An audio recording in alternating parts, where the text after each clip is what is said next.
Senhor, meus irmãos. Chegamos à última lição da Revista dos Jovens, a lição 14. Fé para crer no fim da história e na condenação eterna. O tema do trimestre foi a prova da vossa fé, vencendo a incredulidade para uma vida bem-sucedida. E dando conclusão, o trimestre. E essa lição ela é quase que uma continuação da lição anterior, que falou sobre fé para crer na realidade do sofrimento eterno. Vamos falar mais uma vez do fim, no qual aqueles que creram e se decidiram aceitar Jesus como seu Senhor e Salvador, aceitar a graça, o sacrifício vicário que Ele fez na cruz por nós, tomou o nosso lugar, pagou o nosso pecado e nos deu perdão. Então aqueles que creram assim, têm a recompensa eterna, têm a vida eterna. Porém, os que não creram, como já estudamos na lição passada, há também o castigo eterno, na mesma proporção, de forma justa, como existe a recompensa eterna, também há o castigo eterno. Porque por tuas palavras serás justificado e por tuas palavras será condenado. Mateus 12, 37 é o que diz o nosso texto principal. O resumo da lição diz: Deus é justo e nos recompensa segundo as nossas escolhas. Louvado seja o nome do Senhor. Os objetivos da nossa lição serão compreender a respeito da ideia do fim e explicar a respeito da condenação eterna segundo o cristianismo. A lição também só tem 2 tópicos, por isso extrairemos esses 2 objetivos. Algo que nos chama a atenção na interação da Revista do Mestre diz o seguinte: prezado professor, sabemos que Deus criou os céus e a terra, mas a queda maculou a criação divina, e estes também serão transformados e purificados pelo Senhor. O Criador vai restaurar mediante o seu poder todo o universo, expurgando os efeitos do pecado. Para os crentes, Deus está preparando um lugar novo, a Nova Jerusalém, a cidade santa, onde vão habitar todos aqueles que foram remidos pelo Senhor. Ali não haverá mais pecado, dor ou morte. Desfrutaremos eternamente da companhia do Senhor Jesus. Nossa alegria não está neste mundo, pois aqui enfrentamos tristezas e dores, mas um dia estaremos livres de todas as intempéries deste mundo, pois o fim virá e não tardará. Então a interação nos traz esse quadro maravilhoso que o Senhor Jesus está preparando para nós, coisas inefáveis, como Paulo diz, coisas que o olho não viu, o ouvido não ouviu e nunca chegou ao coração do homem. Porém, para o ímpio, como diz a palavra do Senhor, aquele que não crê, aquele que decide viver longe de Deus, a condição é terrível, pois as suas escolhas lhe gerará uma retribuição terrível, que é a segunda morte, que é a condenação eterna, como na lição passada, o sofrimento eterno. Que Deus tenha misericórdia. O texto bíblico se encontra em Apocalipse 1, do versículo 1 ao 7. Revelação de Jesus Cristo, a qual Deus lhe deu para mostrar aos seus servos as coisas que brevemente devem acontecer. E pelo seu anjo as enviou, e as notificou João, seu servo, o qual testificou da palavra de Deus e do testemunho de Jesus Cristo, de tudo o que tem visto. Bem-aventurado aquele que lê e os que ouvem a palavra desta profecia, e guardam as coisas que nelas estão escritas, porque o tempo está próximo. João, às 7 igrejas que estão na Ásia, graça e paz seja convosco da parte daquele que é, e que era, e que há de vir, e da dos 7 Espíritos que estão diante do seu trono, e da parte de Jesus Cristo, que é a fiel testemunha, o primogênito dos mortos e o príncipe dos reis da terra, aquele que nos ama e em seu sangue nos lavou dos nossos pecados, e nos fez reis e sacerdotes para Deus, seu Pai. A Ele glória e poder para todos sempre. Amém. Eis que vem com as nuvens, todo olho verá, até os mesmos que o transpassaram, e toda a tribo da terra se lamentarão sobre ele. Sim. Amém. Então o texto conclui com esse momento da volta gloriosa do Senhor, que todo olho verá, inclusive aqueles que os transpassaram, conforme a profecia de Zacarias. Aqui é o final da grande tribulação, a volta gloriosa, e que Israel receberá espírito de súplica, então eles vão se arrepender, vão clamar e vão reconhecer só então que Jesus é o Messias. Hoje eles não creem, mas naquele tempo, no final da tribulação, que estarão cercados, clamarão a Deus e crerão. e verão Jesus voltando em glória. Ou seja, um momento diferente do arrebatamento. O arrebatamento acontece primeiro, a vida do Senhor dura 7 anos. Ele vem primeiro buscar a sua igreja, vem a tribulação sobre o mundo, há acontecimentos no céu enquanto isso, tribunal de Cristo, boda de Cordeiro, e por fim o Senhor retorna com a sua igreja e se cumpre nesse versículo 7 de Apocalipse. A introdução diz o seguinte: chegamos à última lição do trimestre e falaremos a respeito do fim da história e da condenação eterna. O Apocalipse não é somente o último livro da Bíblia, ele traz também o último capítulo da história da humanidade. Então, embora alguns tenham medo até de ler o livro do Apocalipse, mas ele nos revela o fim de todas as coisas. Glórias a Deus. E, parafraseando Billy Graham, ele disse que já leu a última página da Bíblia e já viu que tudo vai ficar bem. Glórias a Deus. Porém, em Apocalipse a gente vê a vitória da igreja, a vitória da obra missionária, A gente estudou isso na revista dos adultos, pois ali a gente vê homens de toda tribo, língua, raça, nação, que foram salvos pelo sangue do Cordeiro, e contava-se ali milhões de milhões, milhares de milhares. A gente vê todo o triunfo da obra, todo o triunfo do sacrifício de Jesus, a recompensa.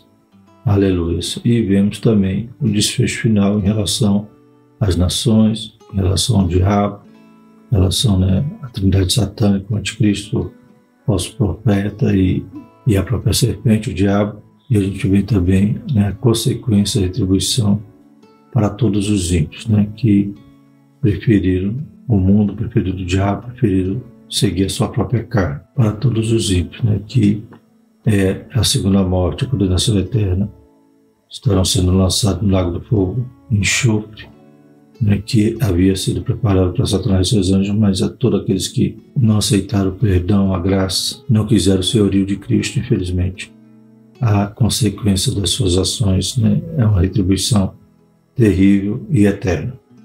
Vamos para o primeiro tópico, a ideia do fim. Primeiro subtópico, João e a revelação do futuro.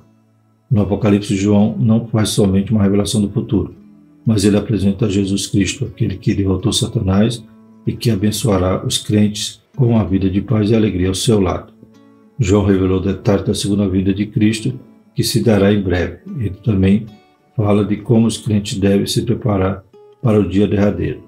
O tempo do fim será marcado por acontecimentos extraordinários nos céus e na terra. Então, como já citamos no último versículo aqui do texto bíblico, fala da vinda gloriosa.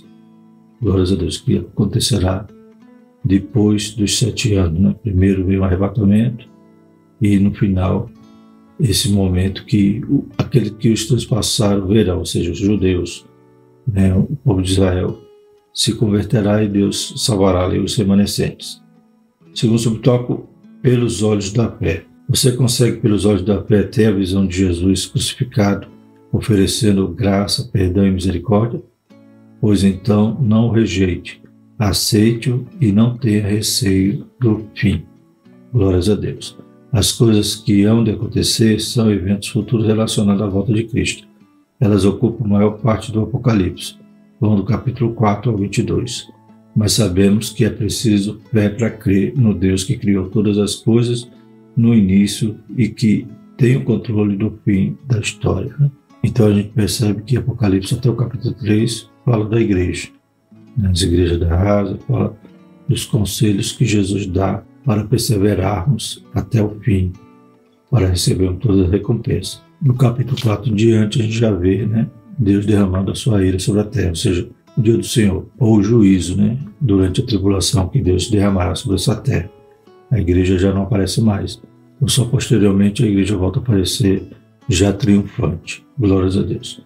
O Apocalipse vai revelar todos esses momentos, a partir do arrebatamento. O próprio Jesus disse a João, no capítulo 1 do Apocalipse, versículo 10, escreve as coisas que tem visto, as que são e as que depois desta irão acontecer. Eu principio ali com as coisas do presente da igreja, os conselhos que Jesus manda ali para aquelas igrejas, as coisas que ele tinha visto, todas as revelações, todo o juízo, e também as coisas que hão de ser no tocante à Nova Jerusalém, glórias a Deus, e a condenação eterna para os ímpios.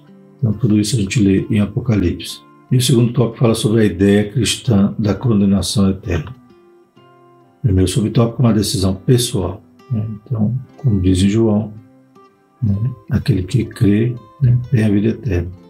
Porém, o que não crê já está condenado, ou seja, a condenação não é algo que vem de novo, é algo que a gente já nasce com ela, pois o salário do pecado é a morte, pois nós herdamos a natureza adâmica, a natureza pecaminosa, e não temos como resisti-la ou enfrentá-la sem receber a graça, sem receber o Espírito Santo para poder conduzir nossas vidas.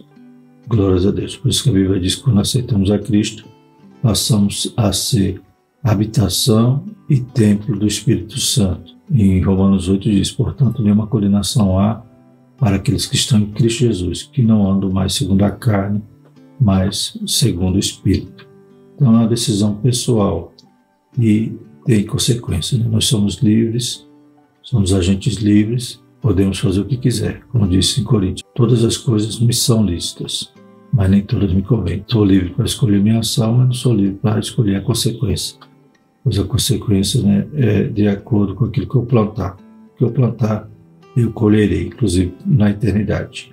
Então é uma decisão pessoal. A condenação eterna será uma recompensa para aqueles que deliberadamente rejeitaram o Pai e o Filho em suas vidas.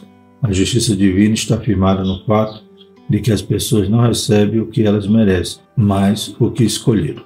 Sabemos que Adão e Eva pecaram e o pecado passou a todos os homens, mas as pessoas podem arrepender-se, crer e aceitar Cristo como Salvador, caso desejem. Está em Isaías 55:7, Mateus 25:41-46, Marcos 9:47-48, Romanos 14:10 e 12 e 2 Coríntios 5:10.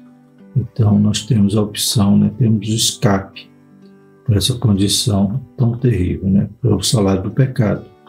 O salário é algo que é merecido, mas Deus troca isso pelo dom gratuito, algo que nós não merecemos, que é a vida eterna. Não podemos esquecer de que a graça divina dá condições ao pecador para que se arrependa dos seus pecados quando ouve a mensagem de salvação. Ninguém nasce predestinado para ser salvo ou receber condenação eterna. A decisão é de cada um. Então, mais uma vez, é a lei da semeadura. Plantar, colhe.